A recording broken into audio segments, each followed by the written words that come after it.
My pleasure to welcome you back inside yet another episode of the Mental Takedown podcast. Back to the well one more time, you know what that means. Another Wisconsin wrestler on the program. Of course, just messing around, but the last time I had a Wisconsin wrestler on the program, he just went on to have a 17-match win streak to start the career, so maybe this will happen to my next guest as well. Of course, it's 184-pounder Chris Weiler.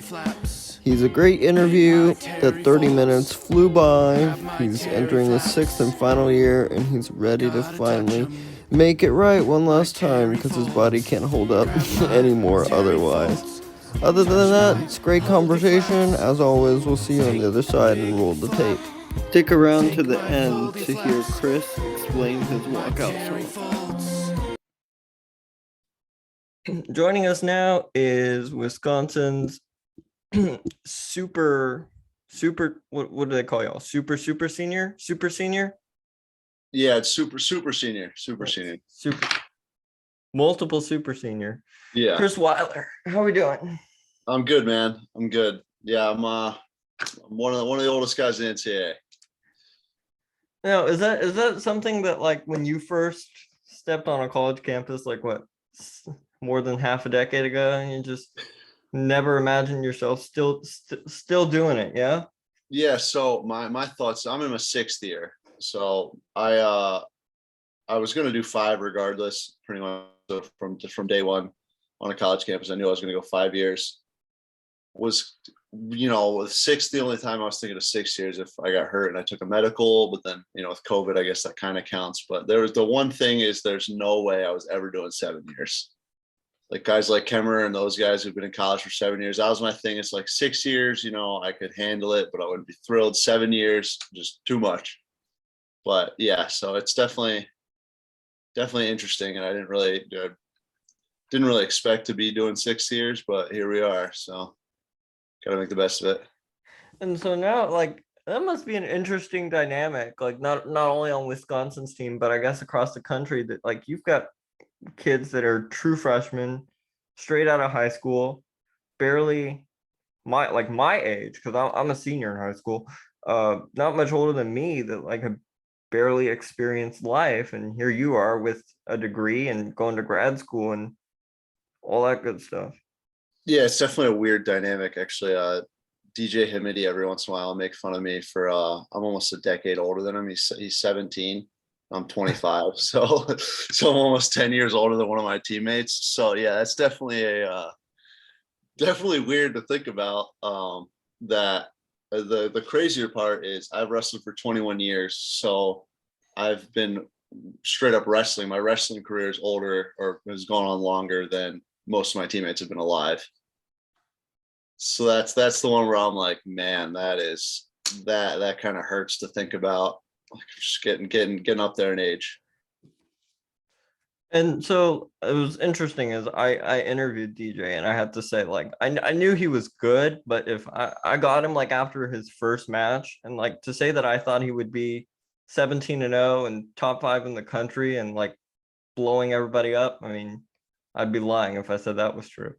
But anyway. Yeah, no, for real. He's quite impressive. I didn't really wrestle him too much when he first got there. Like I'd see him wrestle, and he's can pretty much handle most anyone. But I finally more recently started like wrestling more. Like the kid is really good. He's got a lot of really good stuff, and he's creates a lot of problems. So yeah, no, it's definitely been awesome to see him just absolutely kill it. I will say, very quick little side story and unprovoked. I think I got him after his first match, and that first match he got like 15, like a lot of takedowns, and he just let the guy up, and he came on, and again, just like you, I did it very spur of the moment, very quick, and he said something to the effect of, I really, really, really need to work on my top game. Yeah.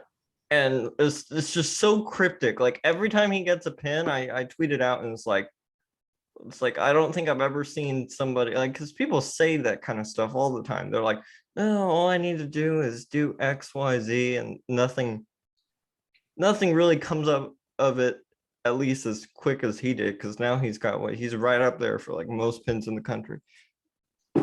Yeah, for real. The kid, yeah, he works super hard. I mean, a lot of guys are gonna be like, oh yeah, he's talented. That kid outworks pretty much everyone in our room on a daily basis. He does, extra stuff. He works hard in practice.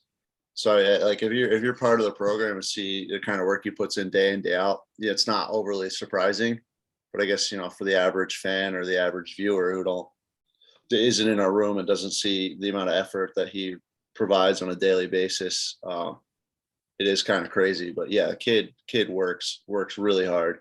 So it's definitely one of those like rewarding stories where you're like, all right, like this is kid, busting his ass every day, and then he's going out there and having tons of success. So it's awesome. It's awesome to see as, an older guy who has been through the ringer for a while. It's really a cool thing. Let's not dab him up too much. Enough talk. Yeah, true. Yeah, exactly. He's gonna hear this and he's gonna be like, oh gosh. Anyway, yeah, keep him in check. He is only a freshman after all. Oh yeah, exactly. Yeah, no, we definitely give each other, the whole team. We have a pretty good bond. We give each other a lot of grief. Yeah. So I guess, I mean, I was reading you started wrestling in 2000, which is longer than I've been alive, and nearly since like the last. I mean, you're nearly old enough to say you wrestled in 2 millenniums and whatnot. Do you even remember anything from those days? Not so much like the first couple years, but yeah, I remember. I don't really remember like any like specific matches, but I just remember like there's, when I was young, I lived in Maryland at the time, wrestling for this team called Middletown. It was just like right by where I lived, and there's this one a female wrestler. Her name was Nicole something.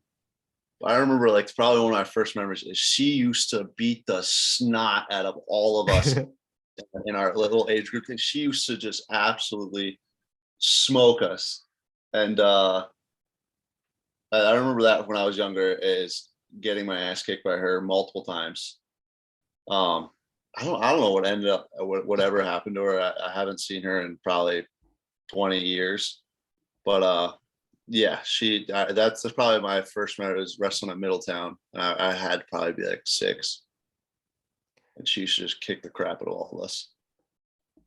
So like, no, we don't want to get too bogged down into this, but like, I mean, as a little kid, it was like, I mean, you probably didn't care if you won or lost. I mean, you just 6-year-olds just kind of run around and have a good, have a good time. But was it kind of tough to stick it out at the beginning? Was it something that you kind of gravitated towards right away? So when I was younger, I think a lot of me wrestling revolved around, my parents just were like wanted me to do something, give me something to do. And my brother and sister very briefly wrestled. So when I was growing up, well, I mean, I guess I started when I was pretty young, but like they were at least kind of doing something similar. And wrestling was always just something that I was pretty decent at. I was never fast enough or big enough to be good at football, and me with a baseball bat in my hands was terrible. So like I stopped playing baseball after T-ball. And so I like same here. Yeah, I tried a bunch of different sports, and like wrestling's the only one that like I developed some type of like significant grasp on. I mean, I played football a lot, but growing up, but just ended up being the thing, and kind of went from there. So you said you were always somewhat good at it, but at what point did you realize that like something like I can make something out of this? Like this is my calling card, at least for college, and Yeah. probably didn't expect it, but beyond college. Probably like elementary school, middle school, is when I really started to focus more on like, all right, wrestling's like my primary sport. Football is just something I do for fun to give me something to do in the fall until wrestling season rolls around. And then I don't know how old I was, probably 5th, 6th grade, or yeah, probably 5th or 6th grade is when I started to do freestyle. Started to get into freestyle wrestling a lot, and so after that pretty much is where it all just kind of took off, to where I was wrestling from the end of football season all the way through the start of football season, and that's all I would do. And then middle school, I started to go to more like national tournaments like Tulsa or like kids nationals and freestyle out in what is it, Utah, like schoolboy duels, all those kind of things when I started to really do all that. And then what was the other one, like vac duels and all kinds of like dual tournaments for folk style. So I really started to do all that around probably fourth grade onwards. No, actually later than that, probably fifth grade onwards. And so that's kind of where it was like, all right, like I'm able to wrestle, and this is definitely like the sport I've chosen and sport I'm clearly the best at. And then that kind of propelled that. And then I ended up going to SEM for high school, which really kind of cemented that one in as like, all right, like wrestling's like my best option for college to get into somewhere that is a good college. So that's kind of, it's probably, I would say probably like fifth, sixth grade is when it, middle school is when it really started to matriculate. Wow, got it all planned out way before most of us did. That's for sure. Most of that was my mom, to be honest. She was all over it from probably since I was 4. She's like, all right, here we go. Hey, it doesn't matter how it gets done, as long as it gets done, it gets done. Exactly. Yeah. So I guess this is, as you previously mentioned, this will be your last year, which I think your body will thank you for that. Yeah. In the future. Do you kind of have like these moments of reflection that like it's your last whatever, right? Last Midlands, last opening duel, last whatever. Have you really had a moment to kind of sit back and be like, wow, I've really been doing this for a really freaking long time? Oh, for sure. Yeah, I think about it, a pretty decent amount.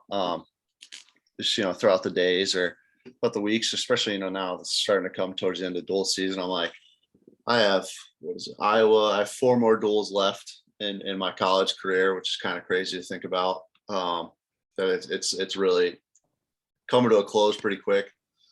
But yeah, I've definitely spent some time kind of thinking about like, all right, like this is it. This is or just thinking about like the good times that I had or things that happened or things that I wish happened and all that kind of stuff. Yeah, I've definitely spent a good amount of time kind of reflecting on what my career's looked like for the past 21 years. Or it's definitely an interesting thing to kind of sit back and look at. No, you're coming off of a couple of just kind of more what I don't know, like I swear I don't know why I became a podcast host. I cannot speak English half the time. But absent my inability to articulate, but like when you've been wrestling for so long and you kind of like when things are not kind of going exactly according to plan, like you've been ranked extremely highly, you've been ranked not extremely highly, do you kind of take the attitude of kind of like been there, seen it all, done it all, that nothing really ever rattles you anymore, or are you kind of still more? So I would actually honestly this year I needed a lot of not necessarily like help, but like also like help with just the beginning of the year was okay, and then the whole middle part of the year was just not great. It's been the worst year of my like wrestling career since I really started paying attention to like wrestling career wise. And so I definitely so relied on my parents a lot, relied on some people here and like my coaches, my teammates, and some sports psychologist guys. One of the sports psych guys here has been absolutely awesome. Just kind of helped me just more or less just like kind of get back to who I was, or get back to a place where I feel like, all right, like, hey, like, listen, I've been doing this forever. Like, I know how to wrestle. I haven't forgot how to wrestle. I just gotta kind of remind myself, what I can do, and just kind of go out there and execute rather than just go out there and just be super nervous or super scared of the unknown, I would say, with a wrestling match. So I definitely spent some time, a lot of time this year, more time than ever, working on more like the mental aspect of performance rather than the physical aspect. I mean, does that? I mean, that must be like somewhat rattling, right? That like, I mean, you have been doing it for so long and you've been so good at it, and you when you think you have it all figured out, it's just like one small thing at a time, and like they say, like to use a baseball analogy, like when you're hitting well, that ball looks like a giant meatball coming down the middle of the plate. When it doesn't is not going well, it looks like this is the smallest thing ever, and the strike zone's the smallest little box you've ever seen in your eye. Yeah, no, for real, like that's definitely kind of how it felt. It's like, when you're wrestling well, you're like, all right, like I feel great, I'm fast, my body feels good, I'm hitting all these things like I feel really good about. But yeah, for like a while it was like I just can't seem to do anything right. It's like places or positions I used to feel really comfortable in, I was like, I feel like I'm just lost. So it definitely took a toll where I was like, holy crap, like I don't know, like I don't know what I'm doing, I don't know what's going on. I couldn't figure it out for the longest time. So it definitely rattled me a lot. But like I said, talking to my parents and working with my coaches here and working with a sports psych guy kind of just helped me to just simplify it more, I would say. Like obviously with my coaches and whatnot, like we've done, working through techniques and different ways to improve in positions, but a lot of it was just kind of setting out a better like idea in my head of like what I want to do or how I want to do it, or just kind of coming up with like different like thought processes to allow me to kind of view matches in like less of a way where I'm like getting, less nervous, or I'm feeling just more comfortable going into it. And, I've worked with a nutritionist to make sure that, like my body is feeling like as good as I can going into it.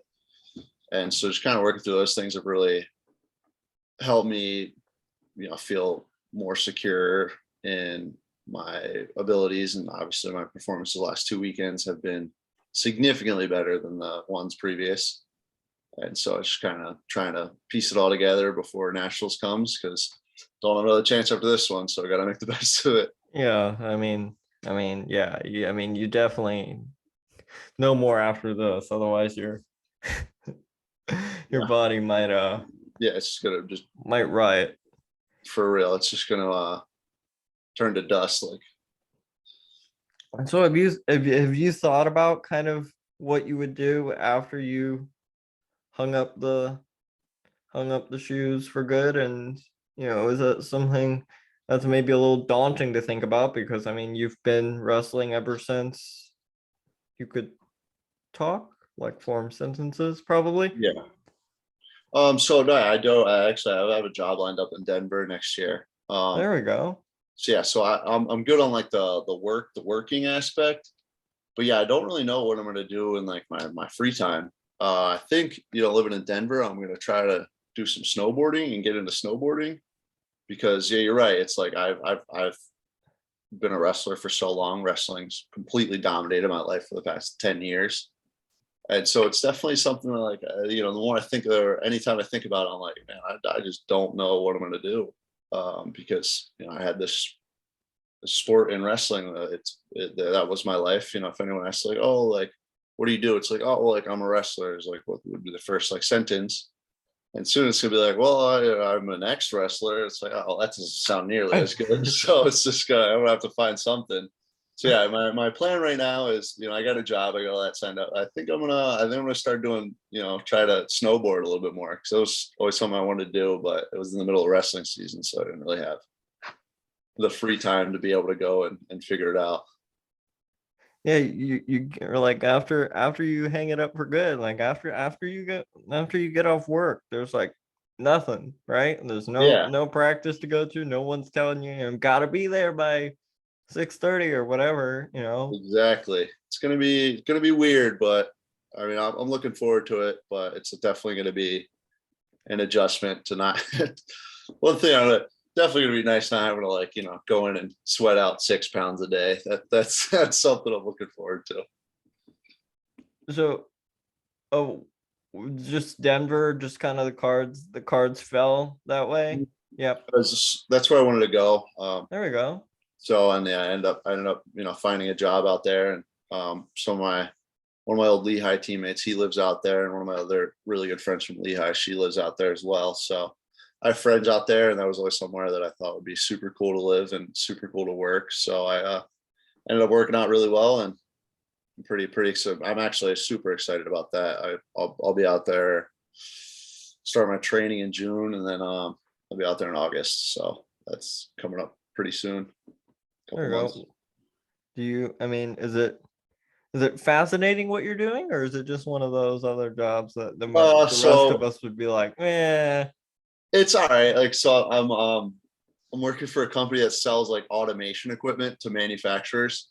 So it's a sales job pretty much. Okay, Uh, yeah, yeah, yeah. sounds So fun. I mean, I majored in marketing and management. I was a double major at Lehigh. So it'll use 1.5, I would say, of my majors for sure. And so it's at least interesting for me. So At least it makes those pieces of paper that the college gives you at least somewhat yeah, useful. Yeah, yeah, something, yeah. it Just sitting in my makes it house. sound like the last. At least you make it sound like the last 6 years of your life, it was worth something. Exactly, exactly. Yeah. All right, so just a couple more here, because oh my gosh, I don't think I've ever like hit 30 minutes this quick. Yeah, it was. We've Mhm. been cruising. I know, holy smokes. I know. I was telling who was I talking to the other day? Somebody I'd interviewed before. I'm like, there's some interviews where it's like 5 minutes in, I'm like, oh my God, how do I make this like a passable amount of time? Yeah, Not make it. But yeah, then I guess if you're gonna go into sales, you gotta talk. That's what it is. for sure. You got to be able to articulate your ideas for There sure. you go. And so just a couple more here. When you, I mean, are you kind of like an envisioner, goal setter, kind of picture mental, those kinds of things as you get ready to wind it down? Because, give or take 6 weeks, it's done. Yep. Like yes, as in like I'm not like the type to where it's like write down and like look at your goals every day. Just because I don't know, I just never really did that. Never really bought into that type of idea. But I would like I've done, especially at the beginning of this year, I would say for sure. So I've done a lot of like reflection, like what my goals are, and like just make sure like they're like realistic goals or just like the shift in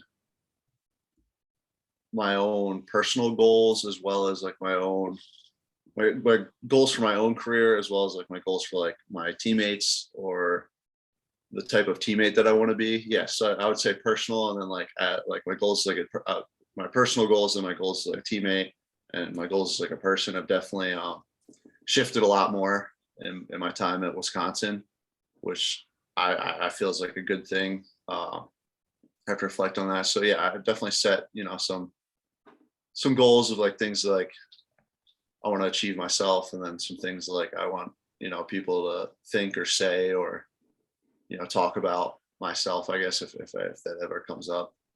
Yep. And by the way, everybody says it, but I believe 95% of people that say I write down a goal, post it on my wall, and look at it every single day is just saying it to make themselves feel better. There's Yeah, no way they actually do that. I mean, that just I don't know. I've never really bought into the idea of just like staring at something to kind of magically make it appear, but I don't know. yeah. Maybe some people do. I don't know. More of the cognitive side of like Yeah. actively like yeah, if you see something and then it makes you Yeah. actively think about it every day, like that's fair. But if you're just like seeing something to be like, oh hey, oh yeah, look at that, and then just carry on with your day, it's like not really beneficial. All right. I always finish with one that, because we get into some pretty, I would hope that my hope is whenever I interview someone is that I made you think, right? I made you at least ask a question that maybe someone's never asked before, or at least made you come out of the, we'll improve. See you next time, because those Yeah. are all the wrestling press conferences. But I always finish with something a little more entertaining. you're very articulate, very thoughtful, very smart, and you're originally from the Northeast, yeah? Yep. You went to Lehigh, then you transferred to Wisconsin. How on God's given earth, given all your intelligence, that you decided to become a Cowboys fan? Oh, that, yeah. So actually, first of all, it's the smartest move ever to be a Cowboys fan. Best team in the league. But so my parents were always Steelers fans when I was growing up. And when I was growing up, like my parents, or at least my dad, my mom was only kind of, but my dad was super into football.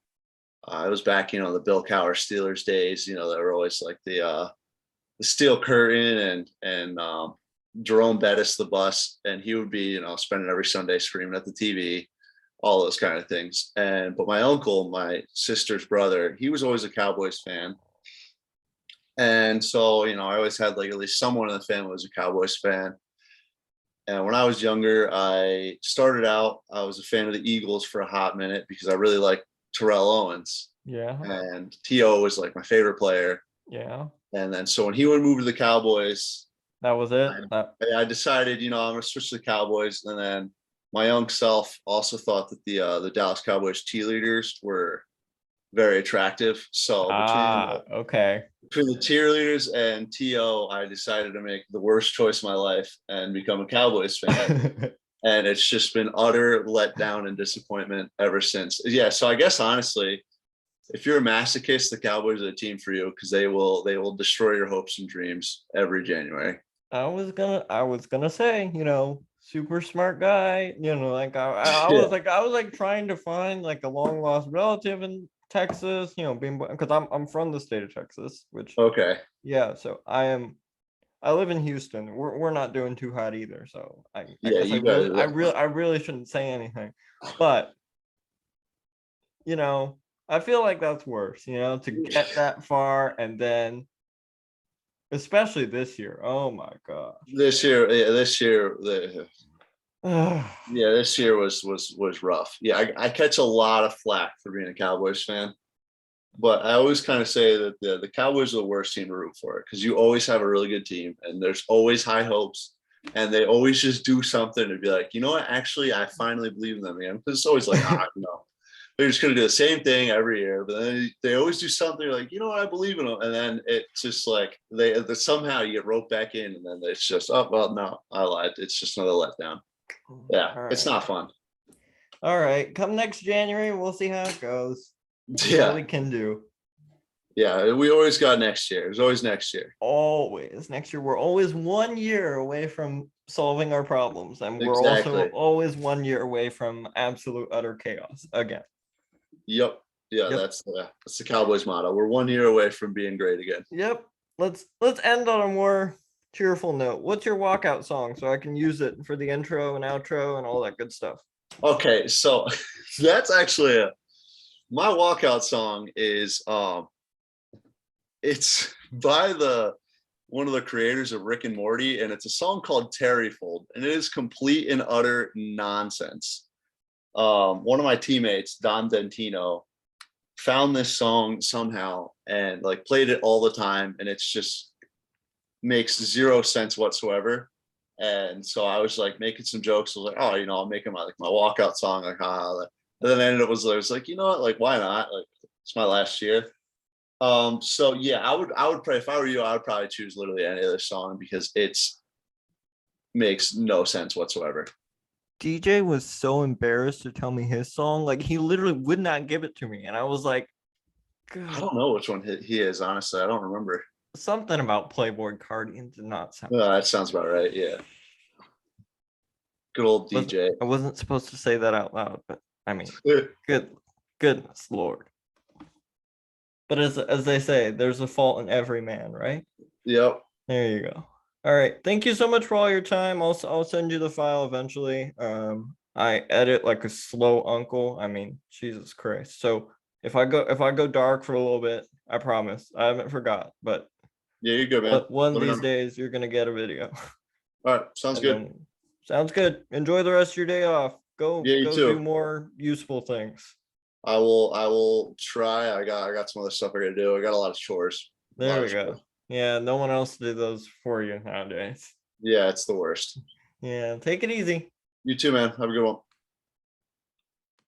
Thank you once again for tuning in to yet another episode of the Mental Takedown podcast. It's my pleasure to record these, and my thanks to Chris for coming on, and best of luck, as always, for the rest of the season. And as always, if you did enjoy the conversation, it would certainly help us if you tossed a like on the video, subscribed, all that good stuff, checked out another episode, whatever else your heart may desire.